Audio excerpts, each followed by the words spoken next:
Welcome to The Explainer. Today, we're unpacking a major breaking news story out of Cambodia that honestly sounds like a total contradiction in terms. We're looking at the sudden royal pardon of former Cambodian opposition leader Kem Sokha. Now, on the surface, it looks like a story of a man finally walking free from a massive house arrest sentence. But when you look a little closer at the actual legal decrees and the fine print, you realize this is a fascinating study in political maneuvering. It's really a perfect example of how governments can use legal loopholes to neutralize their opponents without actually keeping them in a physical cell. So we're going to break down the facts, the reactions, and the profound legal nuances of this amnesty, using the latest reporting to understand exactly what this means for Sokha and for the country as a whole. Okay, let's dive into this because we really need to unravel a central paradox today. Think about it. How can someone be officially pardoned and granted their freedom, yet simultaneously stripped of their fundamental ability to participate in public life forever? It's a wildly complex situation where the very definition of freedom is highly conditional. To really understand this, we have to look right past that flashy headline of his release and examine the exact legal mechanisms used to commute his sentence. Let's look at how this amnesty was actually put together. Section 1. The Royal Pardon. Freedom with strict conditions. Let's look at what he was actually freed from. 27. Just let the massive weight of that number sink in for a second. Before this pardon came down, Kem Sokha was facing 27 years of house arrest. And keep in mind, he was 72 years old at the time of this pardon. A 27-year sentence at that stage in life is, for all intents and purposes, a permanent confinement. This was all stemming from a treason conviction. So when a delegation arrived at his home in the Tolkort district on May 25th to execute this amnesty on behalf of acting head of state Hun Sen, they were lifting a truly crushing legal burden off his shoulders. But, and this is a very big but, the prosecutor also came with a strict warning. Now, obviously, the relief is undeniable, right? He is officially freed from that devastating house arrest sentence. The decree explicitly states that the amnesty applies only to the principal penalty. But the prosecutor specifically advised Sokha to respect Article 2 of the decree.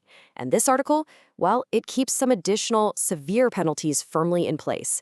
Sokha is banned for life from voting. He's banned for life from standing for election. He is banned for life from participating in any political activity whatsoever. And on top of all of that, he's barred from traveling abroad for 5 years. So sure, the amnesty wiped out the physical confinement, but the political and geographic cages, those remain entirely intact. Moving to Section 2, Silence and Personal Reality. Usually, when a major political figure is released from years of confinement, we expect a grand speech, right? Maybe a massive press conference or an immediate rallying cry to their supporters. But the reality of Kem Sokha's release was deeply personal, remarkably quiet, and profoundly human. So the crucial point is this. When a local reporter actually managed to speak to Sokha at his home right after the pardon, Sokha didn't talk politics at all. He declined all media interviews. Why? Because his mother is seriously ill. He chose to remain entirely silent out of distress for her condition. And instead of plotting some big political comeback, which remember he is legally barred from doing anyway, he announced that he's preparing to enter the monkhood soon. It's a traditional sign of gratitude for his mother. It's a striking pivot. He's essentially trading the forced isolation of house arrest for the chosen spiritual isolation of a monk. He's stepping entirely out of the spotlight. In fact, his lawyer even noted that Sokha has zero plans to meet with Western diplomats or European representatives regarding his travel ban. This brings us to Section 3, Dueling Perspectives, Reconciliation versus Restriction. While Sokha himself has clearly chosen silence, the political world around him absolutely has not. The reactions to this royal pardon are sharply divided, and we're going to look impartially at how both sides are framing this exact same legal document.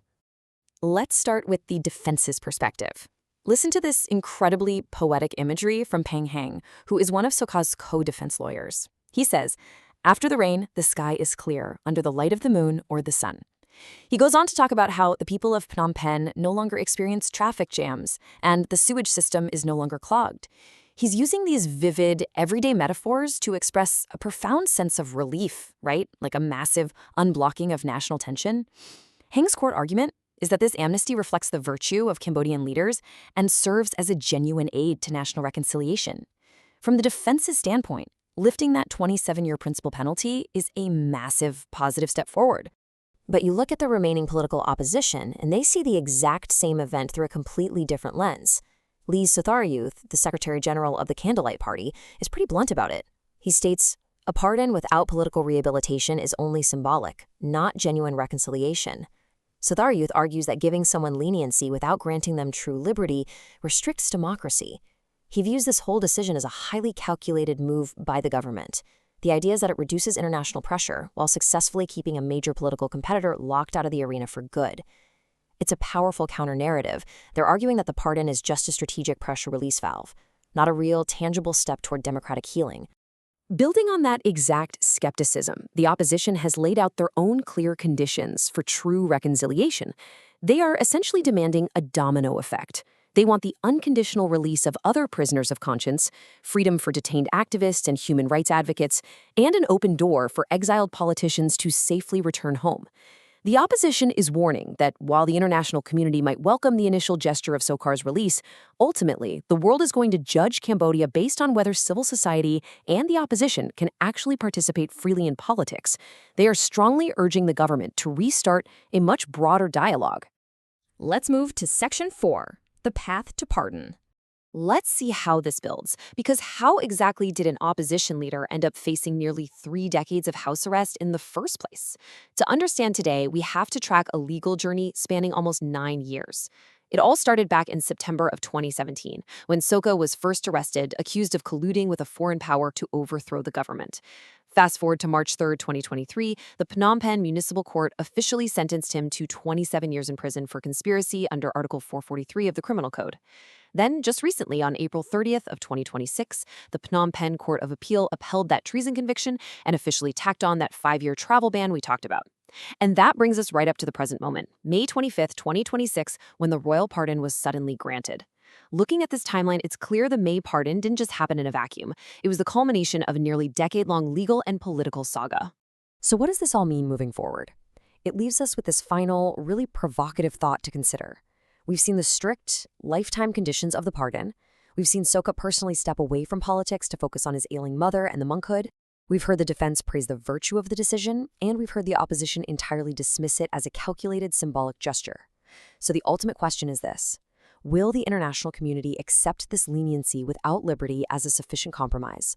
Or will they demand the true political rehabilitation and open democratic participation that the opposition is calling for?